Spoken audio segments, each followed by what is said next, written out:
বাংলাদেশের অর্থনৈতিক অবস্থা আমরা খারাপ জানতাম, কিন্তু এত খারাপ যে ইভেন একজন অর্থনীতি ছাত্র হিসেবেও কিন্তু আপনি এই মানে ক্লিপিংটা না দেখলে বুঝতে পারবেন না। ডক্টর ইউনূস স্যারের সরকারের সময় আরো প্রায় 60 লক্ষ মানুষ পভার্টি লাইনের নিচে চলে গেছে। সরকারকে জনপ্রতিনিধিরা এনবিআর কে চালাবে না, এনবিআর সরকারকে চালাবে। এই সবাইকে শুভ সন্ধ্যা, আসসালামু আলাইকুম। এন্ড বাবু ভাই,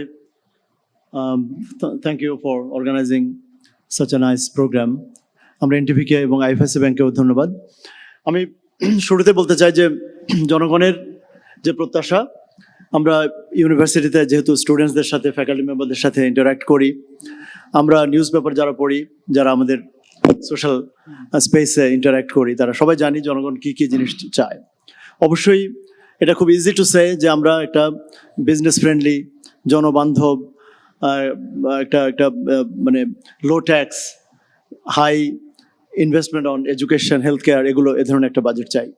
আমি মনে করি জনগণ অনেক ক্ষেত্রে তারা তার ওই অঞ্চলের, যেমন আপনি ভোলার কথা শুনলেন, ভোলা তার নিজস্ব আঞ্চলিক প্রেফারেন্সগুলো মানে এটাই হওয়ার কথা। আমরা শিক্ষকদেরকে যদি আপনি জিজ্ঞেস করেন, আমরা বলবো শিক্ষায় সর্বোচ্চ বিনিয়োগ।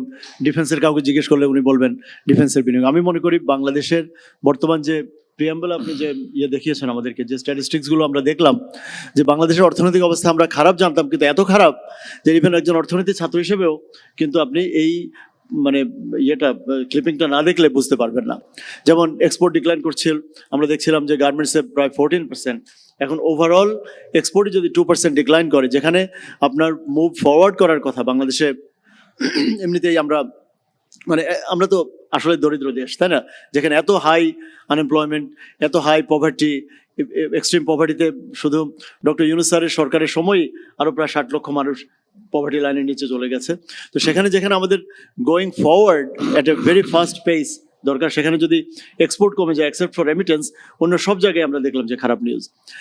এনপিএল কোনোভাবে একটা প্যাকেজিং করে 6,44,000 কোটি থেকে এখন 555, কিন্তু এটা কোনোভাবেই কিন্তু কোনো গুড নিউজ না। কারণ এটা হয়েছে আমরা ইলেকশনের আগে অ্যাবাউট 1200 অ্যাপ্লিকেন্টস, যেগুলো সবাই বড় বড় ঋণ খেলাপি ছিলেন, তাদেরকে 1% দিয়ে তাদের এগুলো রিস্কেডিউল করা হয়েছে।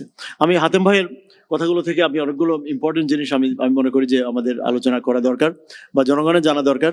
এবং এটা অনেক কিছু কিন্তু জনগণ জানেন না। এবং সরকার যে মানে এনবিআর এর কর্মকর্তার হাতে, মানে এটা মাঝে মাঝে অবাক লাগে যে সরকার কি 12.5 কোটি মানুষ ভোট দিয়ে একটা দলকে সরকারে পাঠিয়েছে। এখন সরকারকে জনপ্রতিনিধিরা এনবিআর কে চালাবে না, এনবিআর সরকারকে চালাবে। এনবিআর তো সেই 53 বছর আগের এনবিআর, এটা তো পাকিস্তান আমলের সেই এনবিআর বা ব্রিটিশ আমলের এনবিআর, তাই না? আপনি যদি এনবিআর এর কথায় অর্থ বিভাগ যদি তার ট্যাক্স এবং এআইটি, অ্যাডভান্স ইনকাম ট্যাক্স, বা শুনলাম পার্সেল ট্যাক্স, শুনলাম টার্নওভার ট্যাক্স, এভাবে নতুন নতুন বিভিন্ন নামে যদি নিগ্রহমূলক যে পারসিকিউশন যদি করতে চান, তাহলে কারখানা আপনি একটাও খুলতে পারবেন না। বরং যেগুলো চালু আছে সেগুলো বন্ধ হওয়ার উপক্রম আছে। আমি শুধু 4টা পয়েন্ট লিখেছি এখানে শেষ দিকে, যে সরকারের কথাগুলোকে সিরিয়াসলি নেওয়া যায় কিনা।